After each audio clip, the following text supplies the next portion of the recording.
Amados hermanos de la iglesia, un abrazo muy fraternal, cuarenteno. Ya ni es cuarenteno porque llevamos más de la cuarentena. Y yo espero que sigan siguiendo las instrucciones, que tenemos todavía que llevarlas al cabo. La situación no ha terminado. Todavía hay bastante situación crítica y debemos ser muy precavidos y no dejar de tener esa comunión con Dios para que Él pueda darnos de su protección, de la salud que requerimos y de muchas otras cosas. Doy gracias a Dios por nuevamente darnos este tiempo para meditar un poco sobre la palabra de Dios. Un poquito afónico, con un poquito también de mala salud, no tanto, pero Dios aquí nos tiene para servir todavía en lo que Él quiere que hagamos. Vamos a orar. Padre, bendice esta noche tu iglesia reunida. Bendigas, Padre, tu palabra, que sea para nuestras vidas el bálsamo que necesitamos para toda necesidad. Por favor, Señor, danos tu mano de ayuda y podamos seguir adelante en estos días con la plena seguridad que nuestros cuerpos están protegidos por ti, desde el más pequeño hasta el más grande. Te lo pido en el amor de Jesús, nuestro Salvador. Amén. Vamos a tener tal vez 3 o un poquito más de estudio relacionado a la oración de un hombre de Dios que en varias ocasiones ha sido la base de nuestra meditación, que es David. En esta noche lo haremos en el Salmo 86.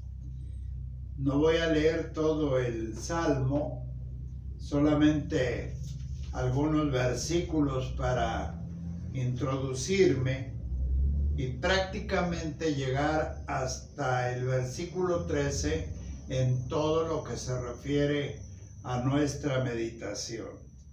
Inclina, oh Jehová, tu oído y escúchame, porque estoy afligido y menesteroso.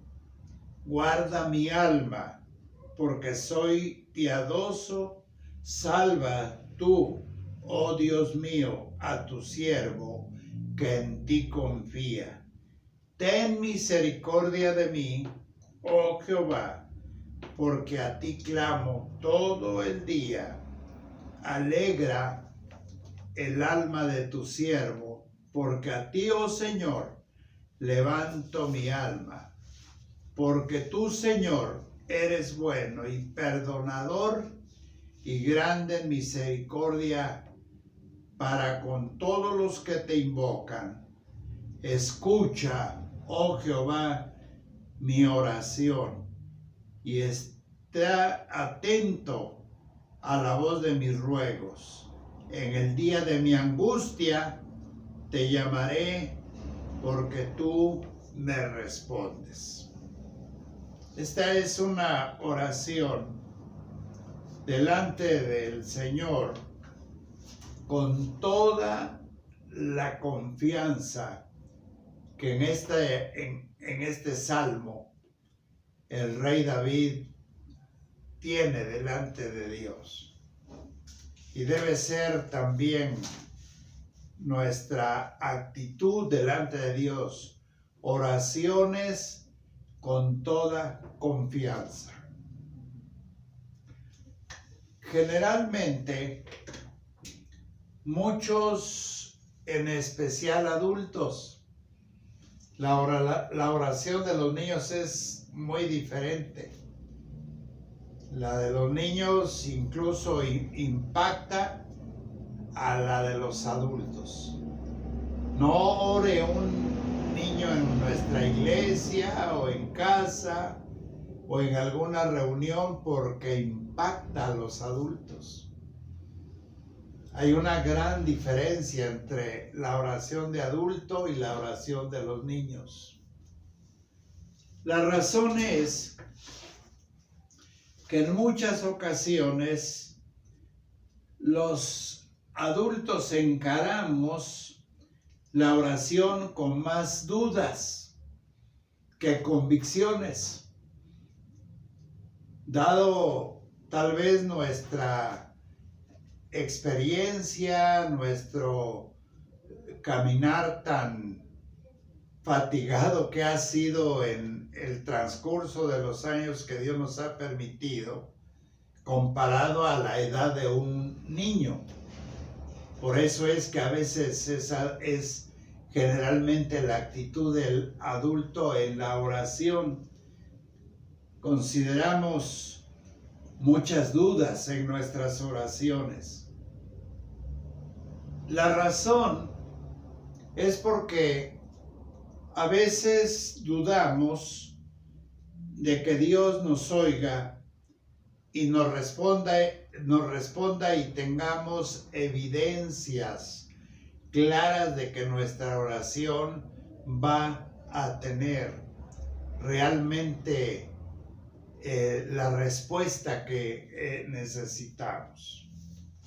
Por eso el mismo salmista en el Salmo, ¿se acuerdan?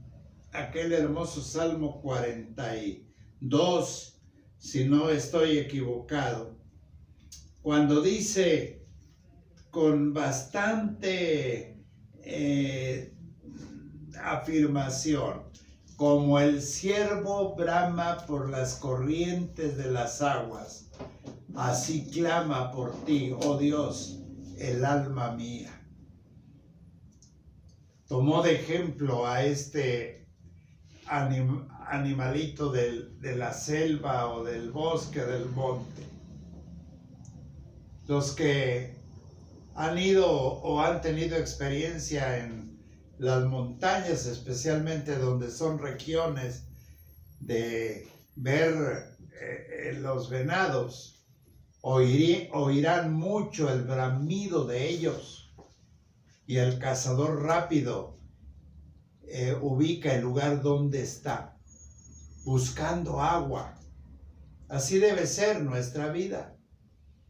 Buscar el manantial adecuado de oración delante de nuestro Dios. Porque hablar con Dios es eso, que brote de nosotros ese manantial recibido de Dios hacia Él mismo, para que podamos no dudar, sino tener esta gran seguridad de nuestra oración. Ahora en estos días, generalmente cualquier detallito que nos pasa en nuestro cuerpo, pensamos que a lo mejor es el problema que estamos viviendo. Hace unos días tenía yo un escalofrío tremendo, dolor de ojos y algunos otros detalles de salud. Y venía a mi mente, yo no lo externé con mi esposa ni con nadie. Y venía a mi mente: ay Dios, no vaya a ser el COVID-19 que ya llegó aquí a 7 Norte 134. Pero cuando fue desapareciendo y mi cuerpo fue mejorando, ya entré en la plena confianza de que no tengo eso. ¿Cuántos de nosotros estaremos en esa situación de que no nos duela la cabeza porque pensamos que es esta terrible enfermedad? Para orar con confianza, mis amados hermanos, tenemos que aprender a concentrar nuestras oraciones. Los discípulos le dijeron a Jesús, enséñanos a orar. Tal vez picaban de acá, picaban de allá y había oraciones largas. Esto me hace pensar cuando nos dicen, hermano, oren por los enfermos. Y estamos orando porque el hermano va a viajar a China y oramos porque el día de mañana tendrá que ir al desfile los niños y al último oramos muy poquito por lo que se nos enfatizó. Tenemos que ser muy concisos en nuestra oración como el propio salmista, concentrar nuestras oraciones a Dios. Este hermoso mensaje del Salmo 86 tiene razones por las que el creyente puede orar bajo dos aspectos bien importantes. No lo olvide, grábeselo aquí en la mente. El primero de ellos, confiadamente. Yo voy al Señor con confianza, con seguridad, pero también debo ir con bastante seguridad, vuelvo a repetir, confiadamente, con seguridad. Dos cosas bien importantes. Entonces, este Salmo 86 desprende que una oración específica e intensa es lo que el mismo salmista nos dice en este precioso salmo del 1 al versículo 5. Primero dense cuenta que suplica. Estos son los pedidos a Dios en súplica. Primero suplica, dice el versículo, inclina, oh Jehová, tu oído y escúchame, porque estoy afligido y menesteroso. Una súplica. Estoy afligido y menesteroso. También nos hace ver que el salmista nos lleva a considerar en su propia experiencia que debemos hablar en primera persona. Yo delante de Dios en esta ocasión. También debemos pensar que finalmente David nos da una razón para todas las peticiones que él pone delante de Dios. De hecho, son 5 salmos atrás que hablan sobre la oración. 2 de ellos de Asaf, a los hijos de Coré, hay un anónimo y ya muy claro de David. Pero hermanos, en esta noche tan especial, para pensar precisamente que la vida es dura y no somos capaces ni física, ni mental, ni emocionalmente de manejar las crisis, oigan bien, sin Dios. Por eso, en el libro de los Hechos, el apóstol Pablo nos enseña a través de David y dice su palabra, sin mí nada podéis hacer. Entonces, efectivamente, no somos capaces ni mental, ni física, ni emocionalmente solucionar nuestra necesidad de lo que pudiéramos llamar, que si lo queremos hacer por cuenta propia, no vamos a tener más que representar una total pobreza espiritual que no nos lleva a ninguna solución, menos a orar a Dios con esta confianza y con esta seguridad. ¿Por qué entonces David le habla a Dios? ¿por qué sale de su corazón este mensaje tan interesante? Dice, ten misericordia de mí, y luego agrega, oh Jehová, porque a ti clamo todo el día. Alegra el alma a tu siervo. Me gusta un pasaje de Deuteronomio. Si ustedes lo buscan ahí en sus Biblias, vamos a ver el capítulo 3 de este libro de Deuteronomio. Y ahí en la palabra de Dios dice, el versículo 23, agrega así, y oré a Jehová en aquel tiempo diciendo, Señor Jehová, tú has comenzado a mostrar a tu siervo tu grandeza. Fíjense que de una oración hay una experiencia personal presente. Tú has empezado a mostrar a tu siervo tu grandeza. En nuestra oración tenemos que aprender a reconocer que el Señor puede reflejarnos este tipo de presencia, este tipo de algo sublime, grande y alto, porque así lo exclama el escritor sagrado. Y tu mano poderosa, porque ahora vean, que Dios hay en el cielo, que Dios hay en el cielo, ni en la tierra, que haga obras y proezas como las tuyas.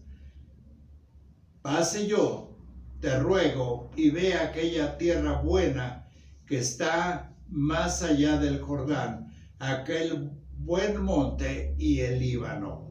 Dice entonces la palabra de Dios, que Dios hay en el cielo ni en la tierra que haga obras y proezas como las tuyas. Es un personaje diferente, en este caso a David, pero hermanos, cuando Dios habla y responde, muestra esta clase de respuesta. Entonces David, con esto quiero prácticamente terminar la meditación de hoy.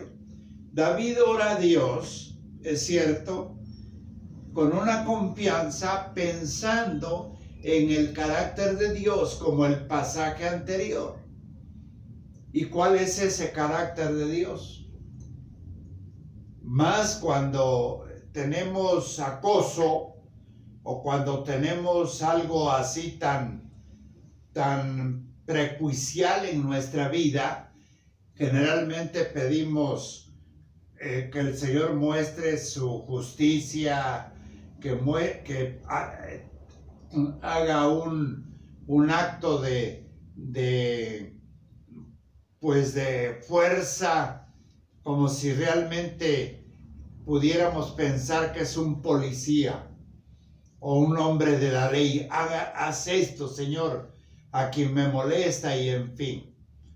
No, el carácter de Dios que ve en esta ocasión el propio David, cuando se da cuenta de su necesidad y de la pobreza espiritual que le impulsaba a orar, entonces le habla a Dios y vemos que esa relación, esa confianza, le lleva precisamente en la base del carácter de Dios en el fundamento de nuestras propias oraciones, porque el carácter de Dios es bueno, es un Señor amoroso también, es un Señor perdonador, grande en misericordia, etcétera, etcétera. Ese es el carácter de Dios.